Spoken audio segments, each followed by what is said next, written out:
नमस्कार दोस्तों, आज के हमारे इस वीडियो में हम आपके लिए सोमवती अमावस्या की कहानी लेकर आए हैं। जब भी कोई अमावस्या सोमवार के दिन आती है तो उसे सोमवती अमावस्या कहा जाता है। हिंदू धर्म में इस व्रत का बहुत महत्व है। सोमवती अमावस्या की व्रत कथा के अनुसार एक साहूकार के 7 बेटे और एक बेटी थी। साहूकार के सातों बेटों का विवाह हो चुका था। उनके घर रोजाना सवेरे सवेरे एक ब्राह्मण भिक्षा मांगने आते थे।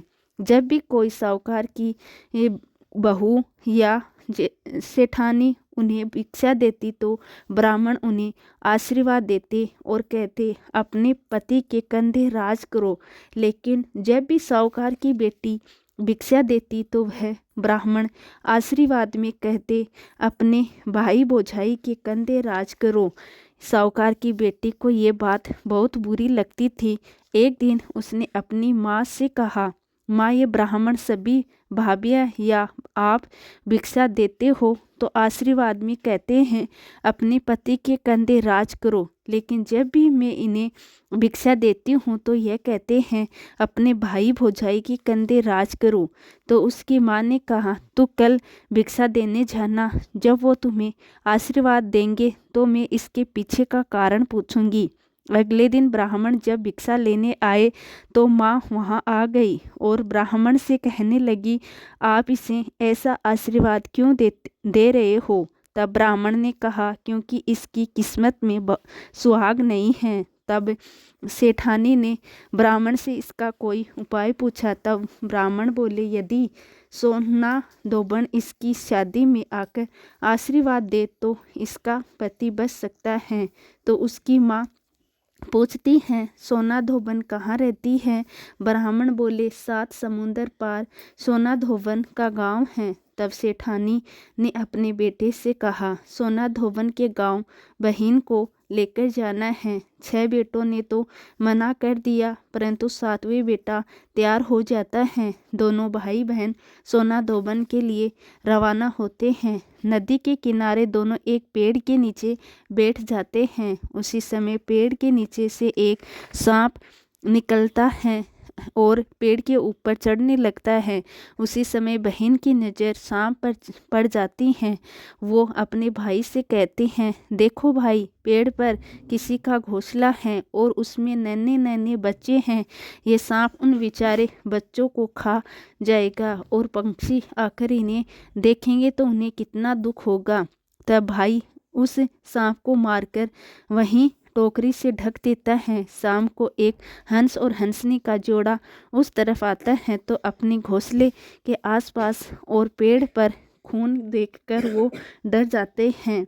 उन्हें लगता है कि उन दोनों भाई बहन ने उनके बच्चों को मार दिया और वे कहाँ वहाँ आते ही उन दोनों को चोंच मारने लगते हैं। तभी बहन टोकरी उठाकर उसके नीचे मरा सांप दिखाती हैं और कहती हैं, हमने तुम्हारे बच्चे को इस सांप से बचाया है और खून इस सांप का है। तब हंस और हंसनी बहुत खुश होते हैं और उन दोनों को अपनी पीठ पर बिठाकर समुंदर पार सोना धोबन के गांव में छोड़ आते हैं। सोना धोबन का परिवार बहुत बड़ा था, जिसमें उसके बेटे बहुएं सब साथ साथ रहते थे। साहूकार का बेटा और बेटी उस गांव में घर लेकर रहने लगे। रोजाना रात को साहूकार की बेटी सोना धोबन के घर जाती और सारा काम, खाना पानी, साफ सफाई, घर के सभी काम करके सुबह होने से पहले अपने घर वापस लौट आती थी।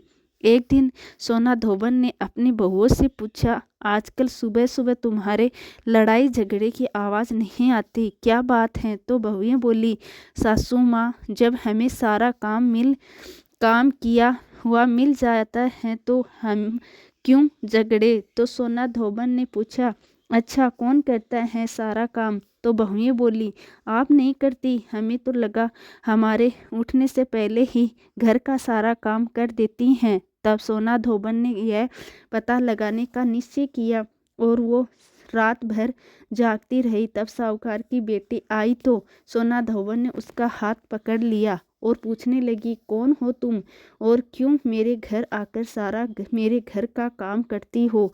तब साहूकार की बेटी ब्राह्मण वाली सारी बात सोना धोबन को बता देती हैं और कहा, यदि आप अपनी सोमवती अमावस्या का फल मुझे दे दे तो मेरा सुहाग अमर हो जाएगा। सोना धोबन उसकी बात मानते हुए उससे कहा, जब तुम्हारी शादी पक्की हो जाए तब मुझे न्योता भेजा देना, मैं तुम्हारी शादी पर जरूर आऊँगी। इसके बाद दोनों भाई बहन अपने घर वापस आ जाते हैं और बहन के लिए लड़का ढूंढकर शादी की तारीख पक्की होती है। सोना धोबन को भी न्योता भेजा जाता है।